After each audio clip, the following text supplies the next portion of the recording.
ಉಳ್ಳಾಲ ದರ್ಗಾ ವಠಾರದಲ್ಲಿ ದಾನಿಗಳ ನೆರವಿನಿಂದ ನಿರ್ಮಿಸಲಾದ ಕುಡಿಯುವ ನೀರಿನ ತೆರೆದ ಬಾವಿ ಉದ್ಘಾಟನೆ, ಮಿಲ್ಲತ್ ನಗರ ಮತ್ತು ಬಂಡಿಕೊಟ್ಟಿಯ ಪ್ರದೇಶಗಳಿಗೆ ನೂತನ ಬಾವಿಯಿಂದ ನೀರು ಸರಬರಾಜು ಮಾಡುವ ಯೋಜನೆಯನ್ನು ಶಾಸಕ ಯುಟಿ ಖಾದರ್ ಉದ್ಘಾಟಿಸಿದರು.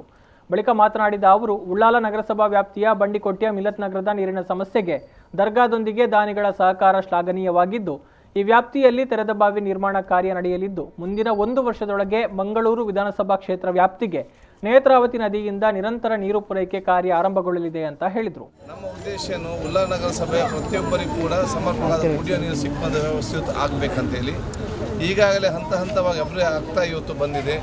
ಬಹುಶಃ ಇದರಿಂದಲೂ ಕೂಡ ಎಲ್ಲಿ ಕೆಲವೊಂದು ಕಡೆಗಳಿಗೆ ಕುಡಿಯುವ ನೀರಿನ ಕಷ್ಟ ಅಭಾವ ಇತ್ತು, ಅದು ಇವತ್ತು ಬಗೆಹರಿಸಂತಾಗಿದೆ. ಇದರ ಜೊತೆ ನಾವು ಬೇರೆ 2-3 ಕಡೆ ಕೂಡ ಇದೇ ರೀತಿಯ ಓಪನ್ ವೆಲ್ಲನ್ನು ಕೂಡ ಇವತ್ತು ನಾವು ನಿರ್ಮಿಸ್ತಿದ್ದೇವೆ. ಜೊತೆಯಲ್ಲಿ ಈಗಾಗಲೇ ನೇತ್ರಾವತಿ ನದಿಯಿಂದಲೇ ಕುಡಿಯುವ ನೀರಿನ ವ್ಯವಸ್ಥೆ ಕೂಡ ಮುಂದಿನ 1 ವರ್ಷ ಒಳಗಡೆ ಬಹುಶಃ ಸರ್ವರ ಮನೆ ಕೂಡ ಮುಟ್ಟುವಂಥ ವ್ಯವಸ್ಥೆ ಕೂಡ ಇವತ್ತು ಆಗ್ತದೆ.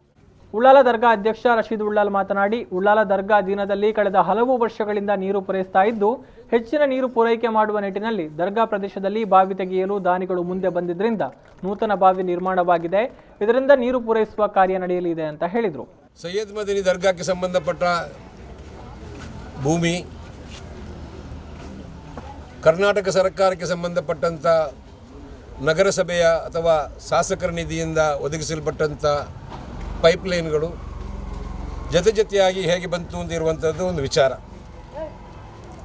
ಉಳ್ಳಾಲದ ಆಸ್ಪಾಸಿನಲ್ಲಿ ಕುಡಿಯುವ ನೀರಿನ ಸೌಲಭ್ಯಗಳು ಜಾಸ್ತಿ ಇದ್ದರೂ ಕೂಡ ಕುಡಿಯಲಿಕ್ಕೆ ಯೋಗ್ಯತೆ ಇಲ್ಲದ ಕಾರಣ, ಆ ನೀರಿನ ಗುಣಮಟ್ಟ ಸರಿ ಇಲ್ಲದ ಕಾರಣ ನಮ್ಮ ಉಳ್ಳಾಲ ಪರಿಸರದಲ್ಲಿ ಅಲ್ಲಲ್ಲಿ ಕೊಳವೆ ಬಾವಿಗಳನ್ನು ತೋಡಿಕೊಂಡು ಅದೊಂದು ಈ ಸಂದರ್ಭದಲ್ಲಿ ತೆರೆದ ಬಾವಿ ನಿರ್ಮಾಣದ ದಾನಿಗಳಾದ UM ಮಹಮ್ಮದ್ ಕಬೀರ್ ಚಾಯಬ್ಬ ಅವರನ್ನು ಸನ್ಮಾನಿಸಲಾಯಿತು.